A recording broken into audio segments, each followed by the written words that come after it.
buy a man shoes because he will walk out of your life in those shoes you bought him.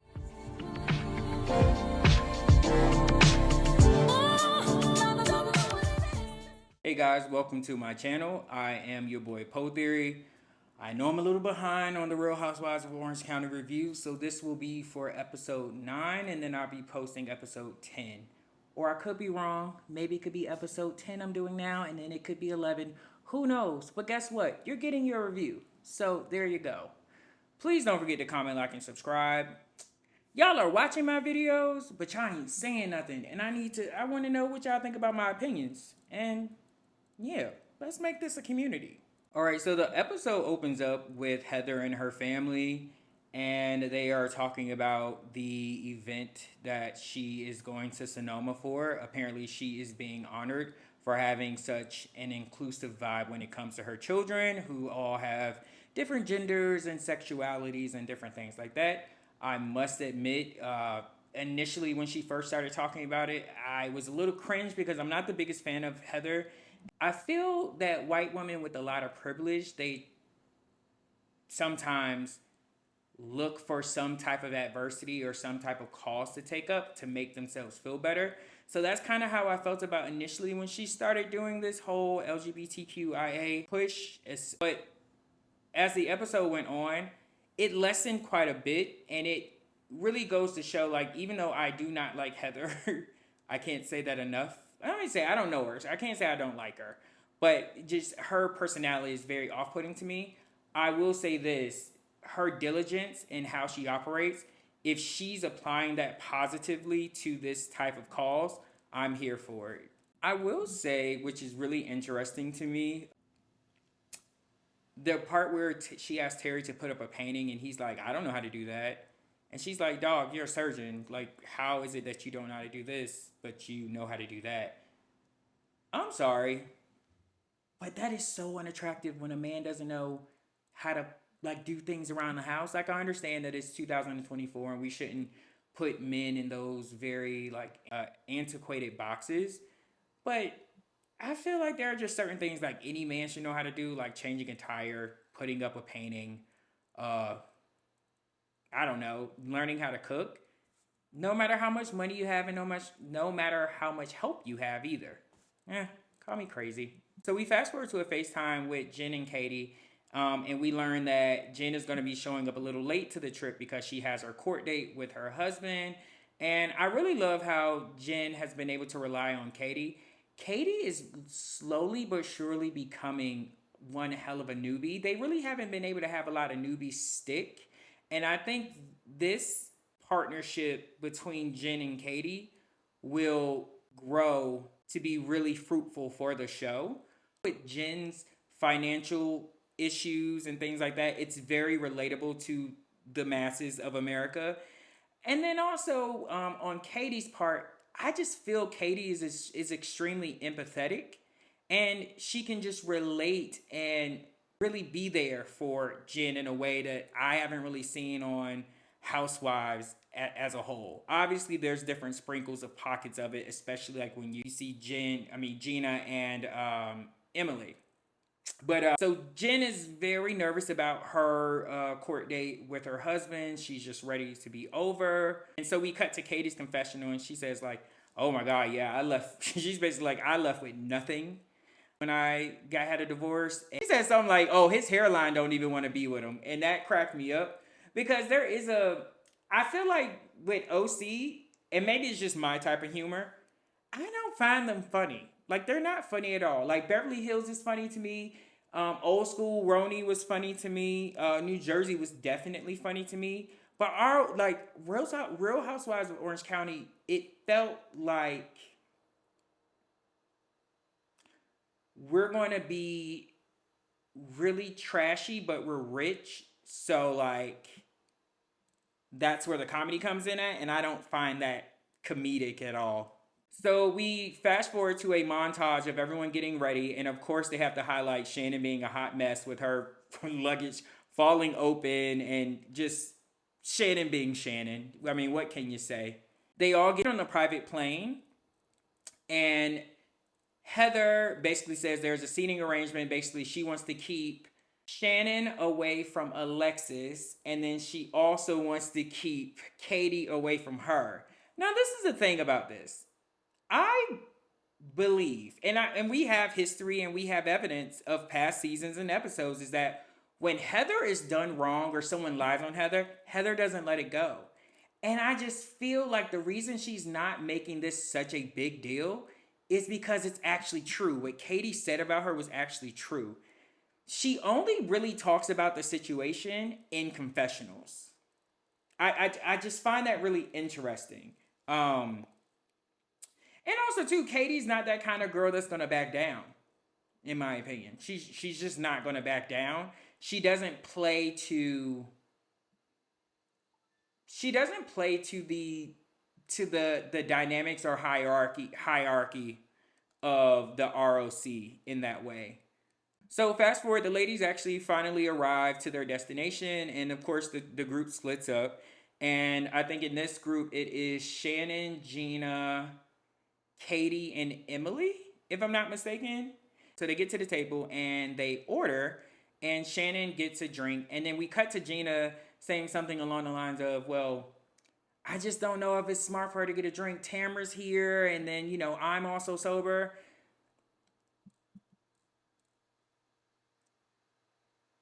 In my, how can I say this? I don't believe in not doing something because someone else is going to judge you for it. If that's what you want to do, then you do it. I also am not in the school of thought that just because you got a DUI, that means you have a drinking problem. There have been plenty of times, I'm sure people watching this video, you guys have maybe driven when you shouldn't have, and that was just a one-off or whatever the case may be, and then now you have a DUI and you have to go to these quarter-pointed classes. Did you actually have a problem, or did you just have a bad day? You get what I'm saying? Obviously there are people out here that actually do have problems and probably really do need to, go to AA or go through the same steps that Shannon's doing. But I don't really see this being like a major issue for Shannon. And I'm sorry, Gina, why is Shannon the person that you call? Everybody else is drinking. Just because you're sober doesn't mean that Shannon has to like tiptoe around your sobriety. So Jen finally arrives late, and she doesn't really seem that happy. She seems kind of down in the dumps after the court date. She then expresses that the court awarded her $6,000 in support monthly. I think she has like 6 kids, so she's like, how can I live off of that? Again, I know we don't watch these shows for people to be down to earth or grounded, but people are doing a lot with a lot less. And I understand that has never had to be her situation, but I think, be aware. That's all. And then, of course, we cut to Tamara not being a great friend and saying, well, yeah, she got that $6,000 a month judgment, but she's also living with Ryan, so I'm sure she's not even going to think about getting a job. Is being on Housewives not a job? Do they not get paid for that? I understand highlighting that being on Housewives is a job. You're essentially breaking the fourth wall. But as we have become pretty astute with how reality TV is made, I just think that whole thing of her not having a job is just not smart. It's dumb. But call me crazy. So Gina, Katie, Shannon, and Emily get to the spa, and they're just having conversation. Gina brings up the fact that she and Travis got another dog, even though they're not living together. Essentially, they're saying like it's a dog for each household, essentially. I want to say it was Katie that said, we always try to, in those relationships, that dog could symbolize you trying to find a way to amend the relationship to make it better. Kind of like how people will have a baby thinking it's going to work to make your relationship better, and it actually doesn't help anything. Which I thought was a really great point. It almost seems like it's like, S or get off the pot. Like, are you guys going to be together fully or not? In they're uncomfortable to leave each other. Like they're both like they're a clutch to each other. More so Gina with Travis. Obviously, We don't really get to see Travis's full opinion on the situation, but I do get a sense that Gina is leading him on in a sense because she's not fully ready to break it off. So Shannon gets a call from her attorney while sitting there, and the attorney states that John did not accept the offer, and of course Shannon loses it. And Emily is kind of like, yo, like, you just need to cut the check. Like, just cut the check at this point. Like, you don't need all of this stress.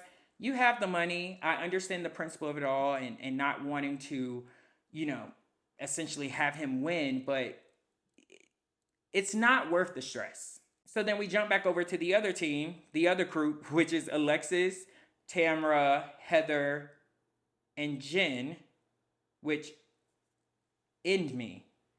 The only person in this whole group that I could possibly spend some time with would be Jen. Like, I would be so over being in this group.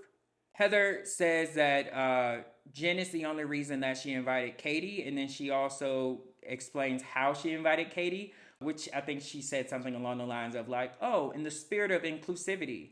Like I said in my last video, if you don't want to invite me off the spirit of you wanting me there, then I don't want no other spirit. Don't even invite me out of the spirit of inclusivity. Girl, leave me out. Like, I don't need to be included if you really don't want me there. And I will say I was so appreciative of how Tamra clocked it. Like, that is not how you invited her. Please don't tell me that's how you invited that girl, because that is crazy. You can't invite people like that. That's wild.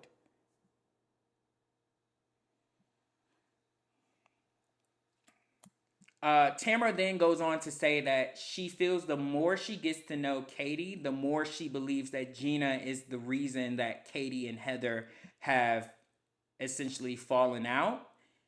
And again, I just don't see how it's Gina's fault. We saw Gina essentially say like, no, please don't bring this up. I don't think you should bring it up. Heather's going to get offended by it. It's just not going to be a good idea.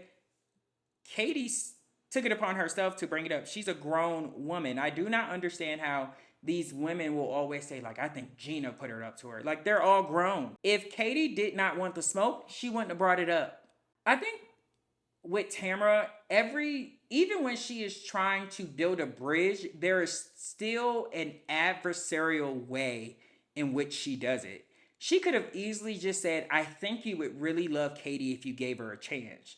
But instead of saying just that, she adds on the Gina part. So in efforts to build one bridge, she is burning another. Then we cut back over to the spa, and this is when they start talking more so about Alexis and how Alexis shouldn't be involved in the situation with Shannon and John. And then Gina lets it out that, especially like with the video, and Shannon goes, what video? What video? What video? What video? Please tell me the video. And they tell her about the video, and of course Shannon loses it. And then she immediately calls her attorney and just tells him, like, just give him whatever he wants.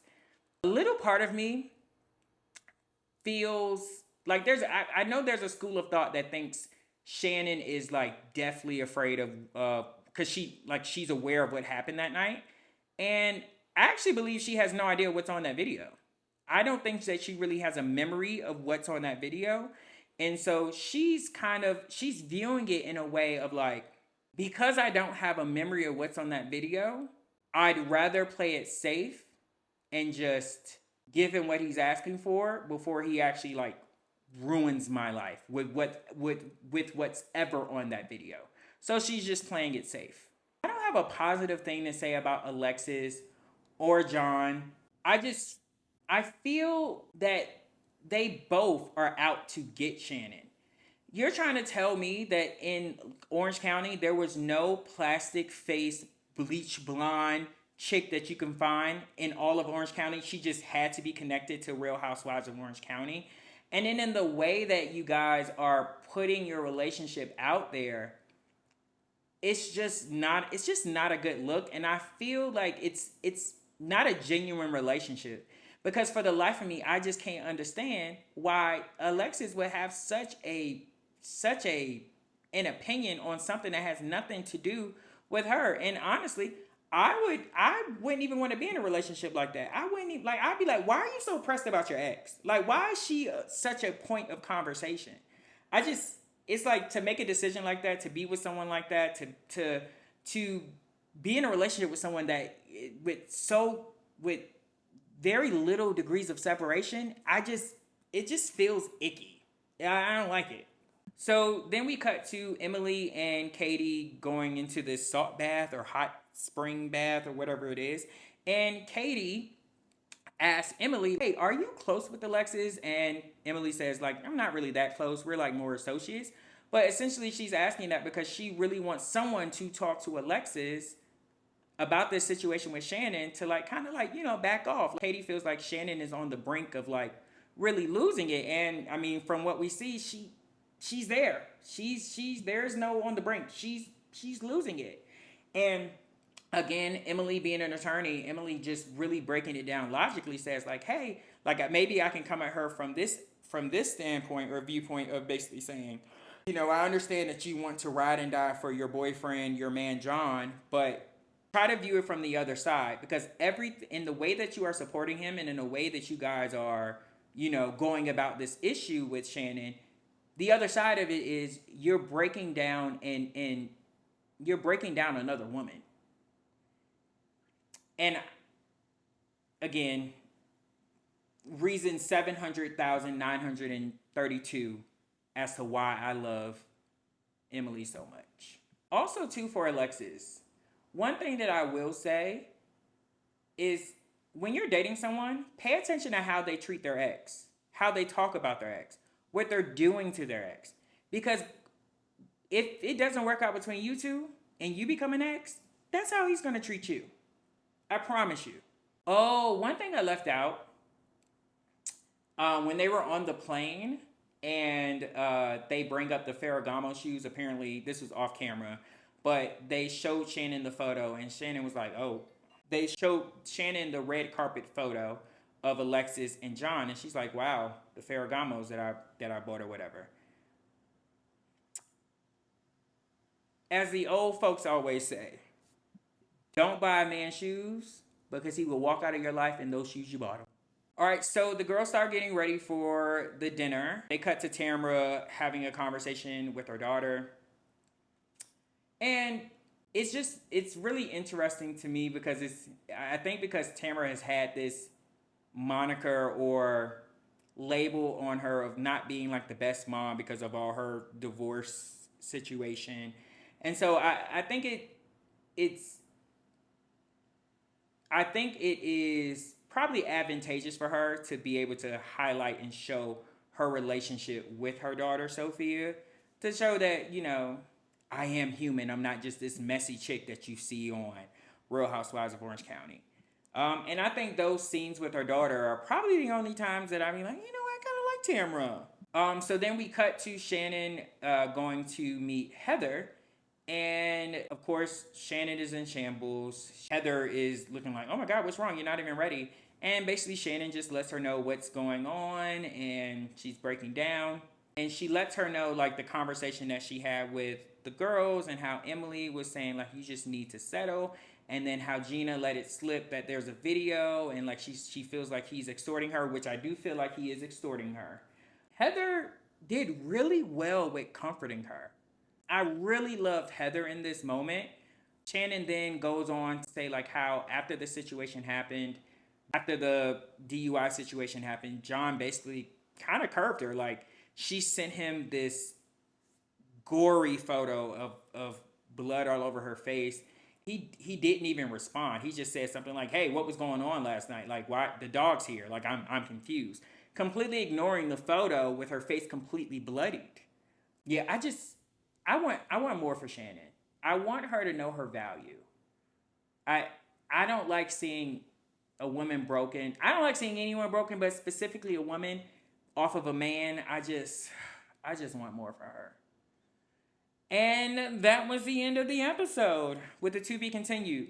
So guys, please don't forget to comment, like, and subscribe. Please comment. I want to talk to y'all. Tell me if y'all agree with me or y'all think I'm BS. Like, help me, guys. I will be posting the next episode, the latest episode, probably tomorrow or Thursday. So don't forget to comment, like, and subscribe. Hit the notification button so that way you'll get alerts whenever I post. All right, guys. Peace.